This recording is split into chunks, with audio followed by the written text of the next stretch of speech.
এই যে আছে প্রথম বিয়ান, হ্যাঁ এখন দ্বিতীয় বীজ দেওয়া আছে, দুধ আছে 18 কেজি। 18 কেজি আছে এখন।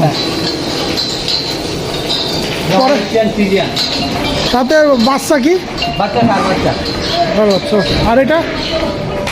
এটা দ্বিতীয় বিয়ান দিতে, হ্যাঁ এটা দ্বিতীয় বিয়ান, হ্যাঁ সাথে আছে সার বাচ্চা, দুধ এখনো 24 কেজির মতো আছে। 24 কেজি, হ্যাঁ 24 কেজি দুধ রানিং আছে। 24 কেজি, হ্যাঁ হ্যাঁ, এটা হচ্ছে বিয়ান প্রথম, হ্যাঁ এখন দ্বিতীয় বীজ দেওয়া আছে সাথে, হ্যাঁ আর সাথে একটা মেয়া বাচ্চা আছে। দুধ আপনার ওইটাতে 18-20। 18 হ্যাঁ হ্যাঁ, হ্যাঁ এই পরেরটা? পরে তো এটা প্রথম বাচ্চা দিচ্ছে, দ্বিতীয় বীজ দেওয়া আছে, হ্যাঁ সাথে সার বাচ্চা, যাতে হলে ফিজিয়ান 100%। এটার দুধও প্রায় 5 কেজির মতো আছে, 22-23 কেজি। 2 বেলা দোয়া এখন।